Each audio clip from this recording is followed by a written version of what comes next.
expectativas aí, vocês. Bom dia, gente. Meu nome é Paulo Lima. Quando o Ari veio me convidar para vir falar aqui com vocês inicialmente, uma das me permite subir, porque acho que é mais fácil enxergar todo mundo. Nós pensamos o que seria interessante de relevo, depois que vocês levem alguma coisa, tirem alguma lição, alguma semente que a gente possa plantar aí, para se levar e utilizar isso nas suas respectivas atividades profissionais, pessoais e tal, né? Eu fui agente da Polícia Federal por muitos anos e hoje estou na iniciativa privada e semi-público, tá? E aí, recentemente eu palestrei na Escola Superior de Guerra no Rio de Janeiro sobre inteligência de Estado, inteligência de segurança pública, como é que o poder público interage com a iniciativa privada nesse aspecto. E aí eu achei interessante, por sugestão do Ari, falar um pouquinho da minha carreira e ao falar um pouquinho da minha carreira, mostrar essas sinergias que existem aí entre o poder público e a iniciativa privada. Muitas vezes nós esquecemos que nós estamos entregando o nosso sigilo bancário para o banco, o nosso sigilo telefônico para a companhia telefônica e assim por diante. E a gente fica dentro desse quadrado que há a legislação, né, e que tenta resolver os problemas que nós aí, dentro da área de perícia, inclusive, tentamos resolver. Eu fui agente da Polícia Federal, entrei em 86 na Polícia Federal.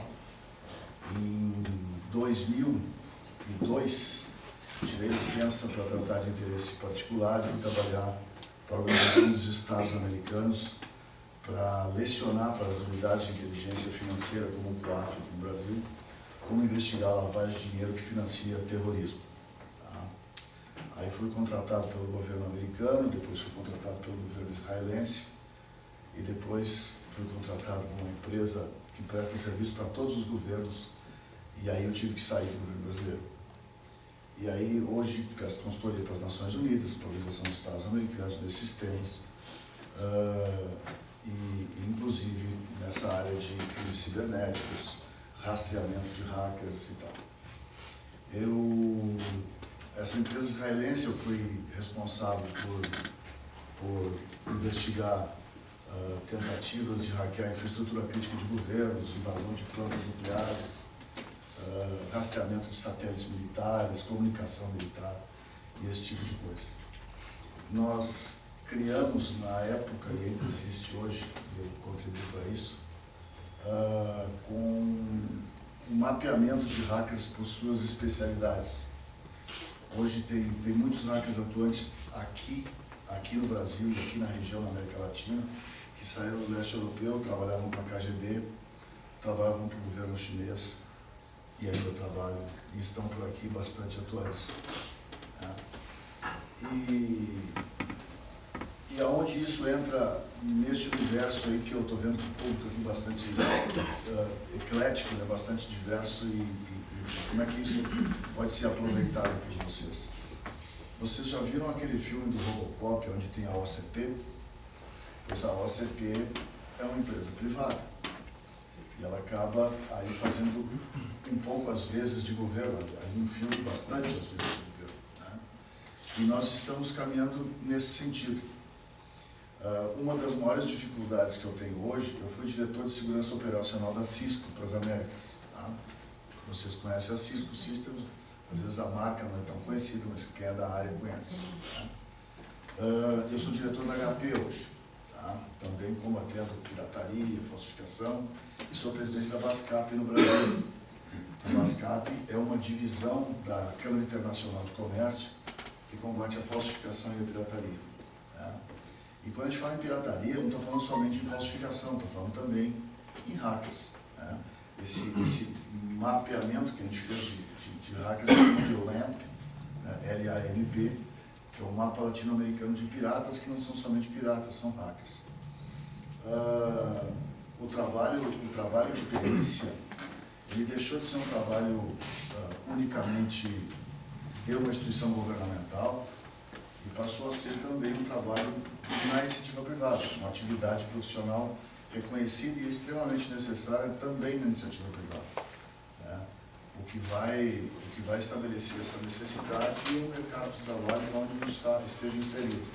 Muito provavelmente, muitas das profissões que surgirão, né, ainda nem existem, né? Os nossos sucessores aí, né, vão trabalhar em profissões que ainda nem existem, né? E isto é muito importante. Eu tive recentemente lecionando para juízes no Rio, em Buenos Aires, agora um acordo que o Brasil celebrou com a Europa, levando um pouco dessa conscientização para juízes, dessa necessidade deles se especializarem, deles entenderem a dinâmica do crime, e isto, no trabalho dos senhores, é fundamental, né? Nós não podemos mais esperar que o marginal que trabalha nesta área, que ele vem ali da esquina, é o cara que mora no Bonfim, em Porto Alegre, ou é um hackerzinho lá do interior de Novo Hamburgo. Não, ele está vindo do outro lado do mundo, né? Ontem à tarde eu estava em Florianópolis falando com médicos lá no Centro de Estudos e Pesquisas Oncológicas lá em Florianópolis, porque eles acharam importante falar disso, porque eles haviam sofrido um ransomware. Alguém tinha criptografado os servidores deles lá, né, e cobrado uns bitcoins para informar a senha e obter os dados de volta, né? Então isso é um problema que está acontecendo cada vez mais, né? Tráfico de órgãos, né? O comércio de órgãos humanos, né? Isto não é hoax, muita gente pensa que é hoax. Eu já participei, por exemplo, de uma reunião, eu sou conselheiro da Associação Internacional de Chefes de Polícia lá em Washington. Já participei de uma reunião que alguns chefes de polícia disseram: isso aí é rumor de internet. Isso é? Aí eu apresentei alguns casos nos quais eu tinha trabalhado. Na outra reunião eu apresentei alguns casos nos quais eu tinha trabalhado, né? A monstruosidade do ser humano e das organizações criminosas não tem limite, né? E é o trabalho dos senhores que vai colocar eles na cena do crime, né? Quando a gente começa a falar, por exemplo, de internet, às vezes as pessoas que não são do ramo esquecem que a internet é a rede mundial de computadores, né, como se falava no início. Hoje nós não temos mais uma rede mundial de computadores, nós temos algo absurdamente maior, exponencialmente maior. Em 2010, ultrapassamos em 4 vezes a quantidade de dispositivos conectados para a quantidade de humanos da Terra. Ontem eu estava sentado no aeroporto, eu vi uma menina com um laptop, 2 celulares e um headset. Só ela. Imagina. Então, esta é a nossa rotina, essa é a nossa realidade, e a gente está indo cada vez mais para isso. Em 2014, com o apoio da Polícia Montada Canadense, nós apreendemos uma geladeira que estava mandando mensagens de phishing para capturar senhas, né?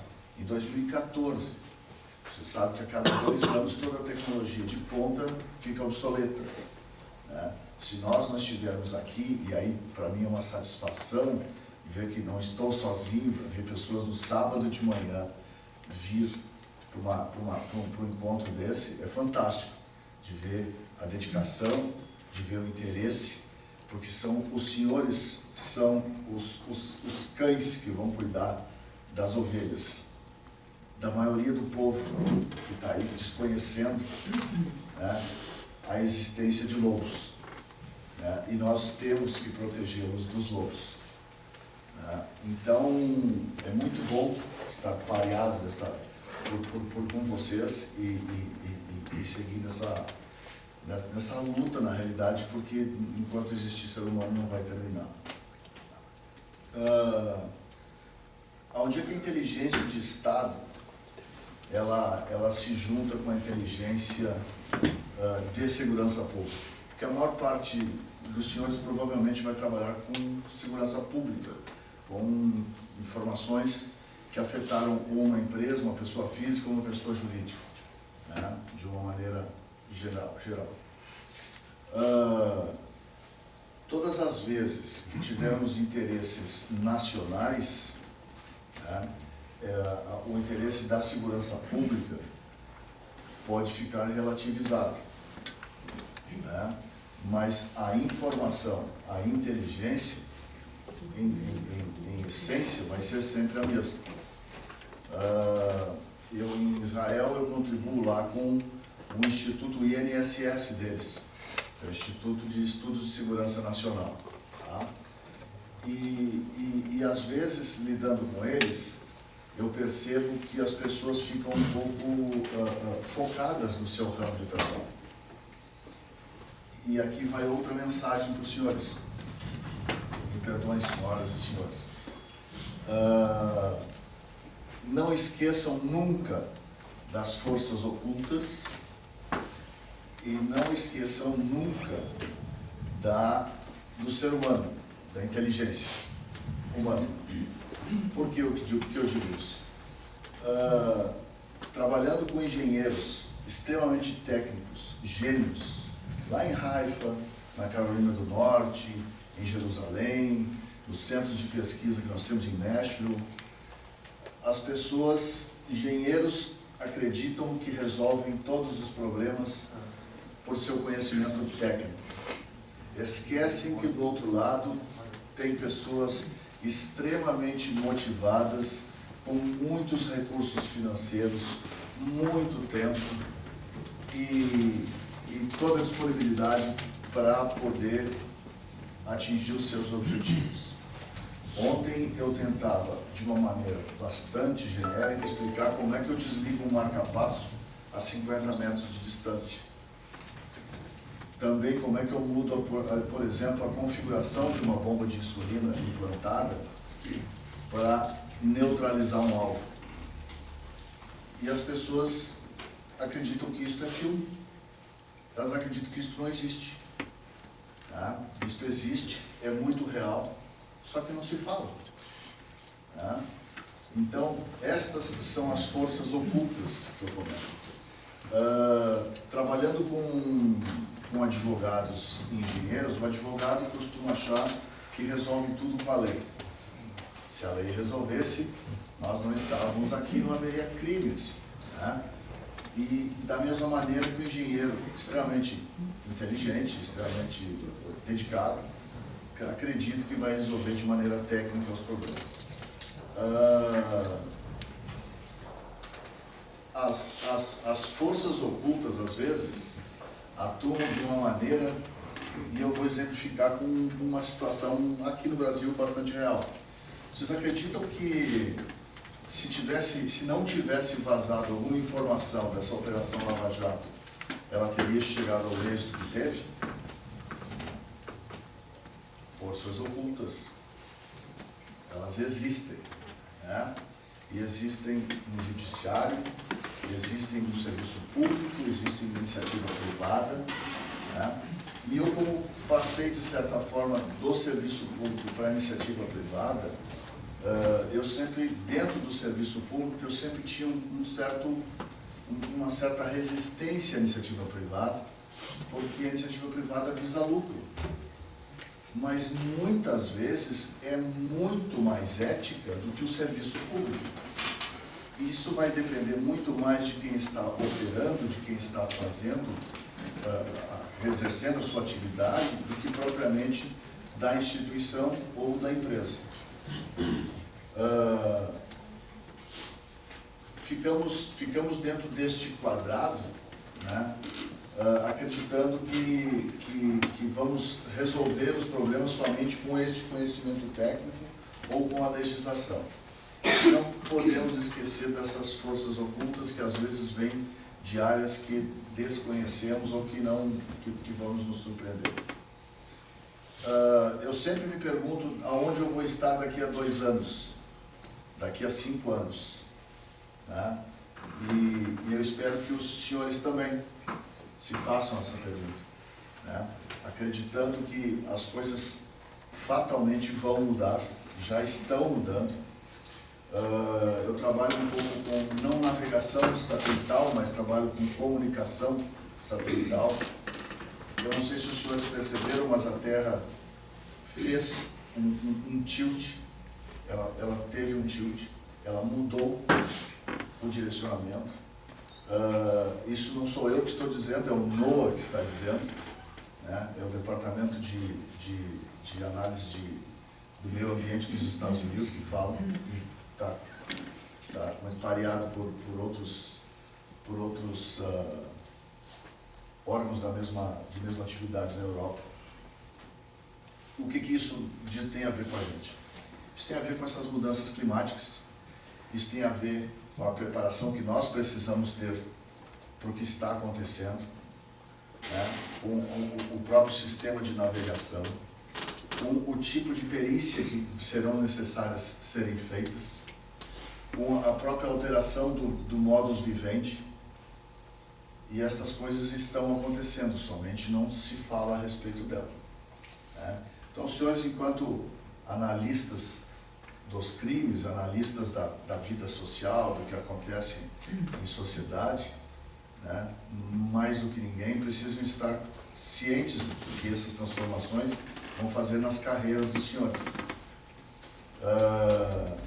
Enquanto funcionário do governo, eu tenho compromisso em combater o crime. Enquanto na iniciativa privada, da mesma forma, mesmo que defendendo os interesses de uma multinacional, porque a maior parte destas multinacionais presta serviço para governos. Nós aqui falamos, por exemplo, em escutas telefônicas, né? Nos Estados Unidos, existem empresas que fazem escutas telefônicas para o governo, né? Eles interceptam os telefones e simplesmente não é possível que o agente policial escute, porque é muita massa é muito conteúdo para ser degravado, ou muito conteúdo para ser analisado. Então, tem empresas, pequenas empresas, cujos funcionários são verificados rotineiramente, né, a sua índole, a sua idoneidade, para que eles continuem prestando esse tipo de serviço para o governo. São profissões que aqui ainda não existem, mas já existem há muitos anos em outros países, e que vamos passar a ter que lidar com elas. Eu estou bastante confiante que esta mudança de paradigmas que nós estamos enfrentando aí com a internet das coisas e com esta facilidade de comunicação intercontinental entre os países e entre as divisões que haviam antigamente entre os continentes, vai aumentar o nosso fluxo de informações. Então, por exemplo, eu trabalhei na Interpol, tem uma coisa chamada I-24. O I-24 me permite ligar para um outro país e ter uma resposta imediata. Tem uma pessoa de plantão lá, atende um telefone e ele tem um terminal na frente dele onde ele faz uma pesquisa. Vocês acham que se eu enviar um e-mail usando um proxy na Rússia para os Estados Unidos, vocês acham que o I-24 vai conseguir pegar, identificar de onde veio a origem deste e-mail? Muito difícil, né?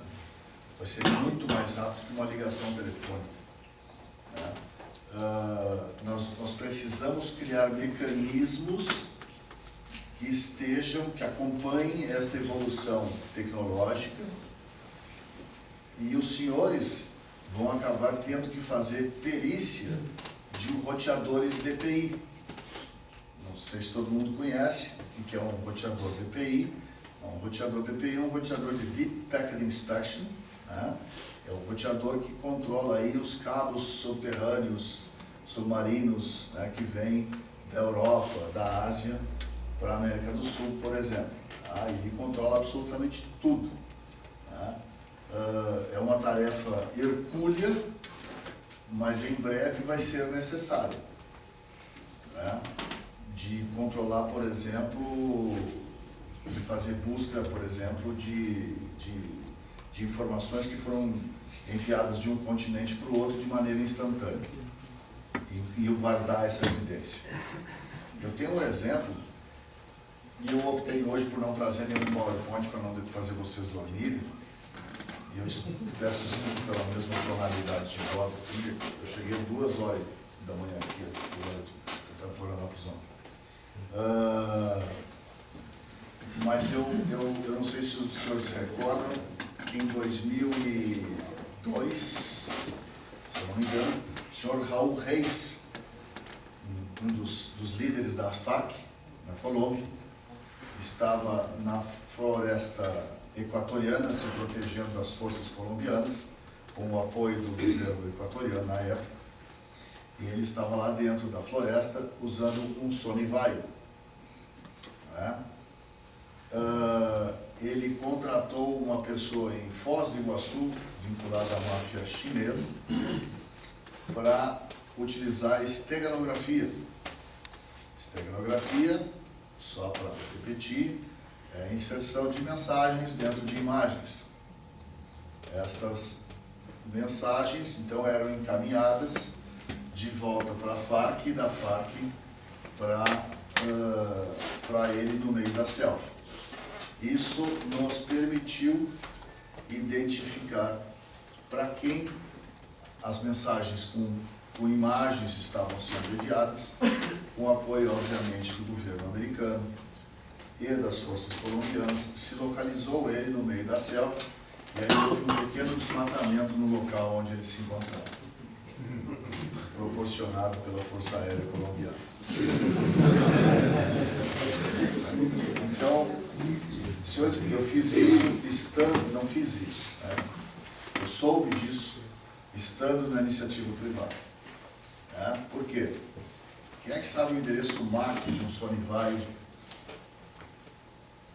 trabalhando no meio da selva? Quem é que vai pensar nisso? Né? O cidadão que proporcionou serviços de esteganografia, o Sr. Raul Reis, enquanto ele mantinha sequestrada a então senadora Ingrid Betancourt, ele contratou um cidadão da máfia chinesa especializado em esteganografia e várias outras coisas. Vocês já ouviram falar naquelas caixinhas Azebox de TV pirata? Esse cidadão era uma das pessoas que estava encarregado de fazer patches, né? Fazer alterações ou updates, atualizações do software, né? Um deles, né? E por isso ele estava lá no meu cadastro. Né? E estando no meu cadastro, eu não sabia nem o nome dele, mas eu sabia o que ele respirava, eu sabia o pão que ele gostava de comer, eu sabia o bar que ele ia, fazendo perfil pela internet. Né? Então essa é uma das coisas boas, quando não se tiver nada para fazer, vamos fazer perfis.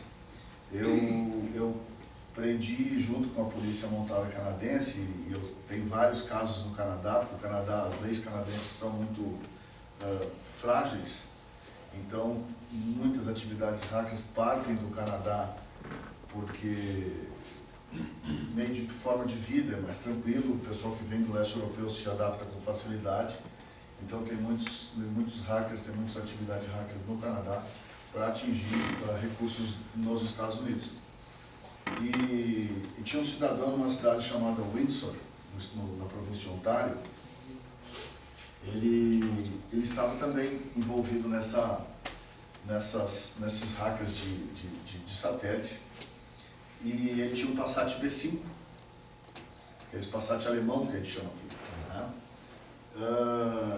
Eu leciono operações encobertas, online e depois com o cotejamento no campo. Tá? Eu criei um personagem, uma persona na internet, uma operação encoberta, onde eu era uma mulher que tinha também um Passat B5. Esse cidadão participava de vários fóruns de hackers, onde era difícil entrar. Mas como ele gostava de Passat, ele também participava lá de um site que acho que até hoje deve existir, Passat Lovers. E lá uma menina muito bonita pediu o apoio dele. Né? Ele obviamente não deu o nome, CPF, RG, né? Mas ele foi conversando com ela e ele foi dando dicas de que aonde ele trabalhava tinham cerca de 120 computadores, que em determinada data houve uma nevasca, né? Aí basta ir lá no History, lá do Weather Channel, vai estar lá onde houve nevasca, na mesma região, aí pega o IP, aí pega uma outra informação aqui e ali, e pega um proxy, né, gente? Ele sabe se defender. Então, e aí foi juntando os dados.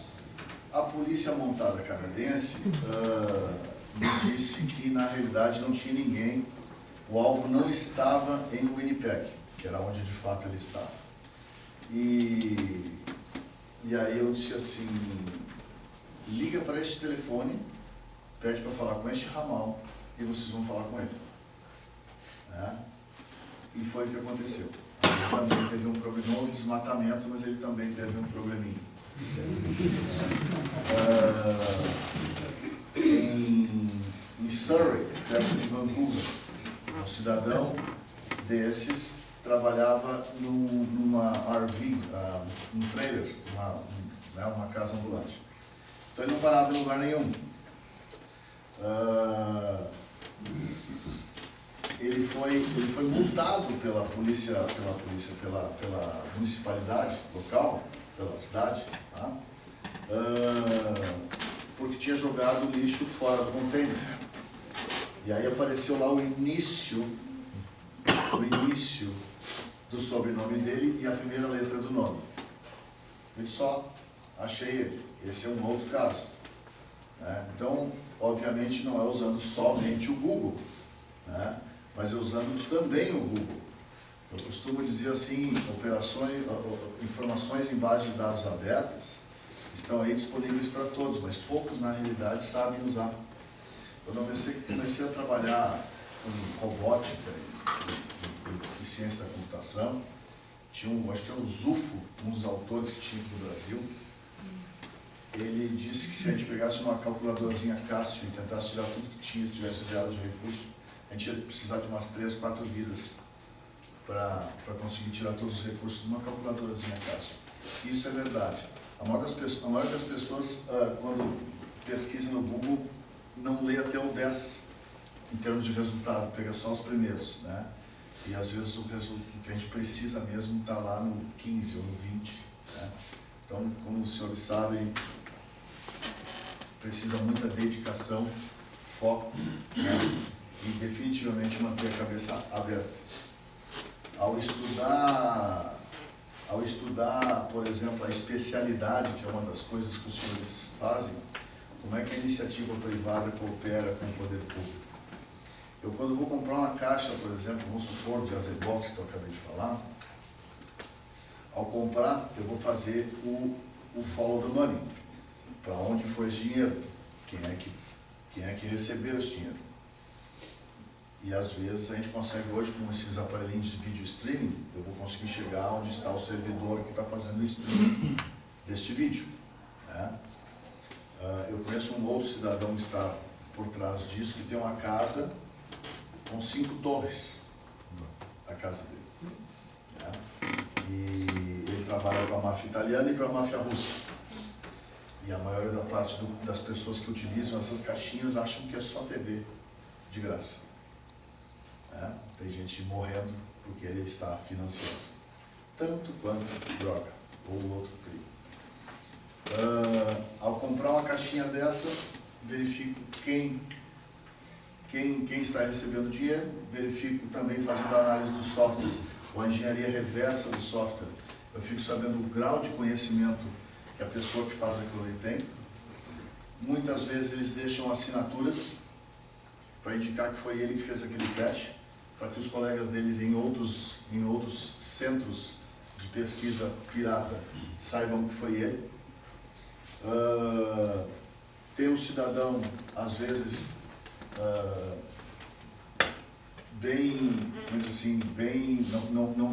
não é um hacker dentro de uma garagem. Né? Eu tenho um caso de um rapaz chamado-se Raton Craqueiro, né? Um mexicano, professor do Instituto Tecnológico de Monterrey. Ele criou um patch desse. Hoje ele está na Bélgica fazendo pós-doutorado. Continua sendo monitorado, né? porque ele parou de fazer isso depois de ser abordado pela Interpol. Né? Se nós não levarmos este conhecimento, e aí outro ponto de convergência, se nós não levarmos este conhecimento na iniciativa privada para o poder público, entregar, como eu digo, o boi deitado numa bandeja, o poder público não tem recursos para trabalhar. Não há como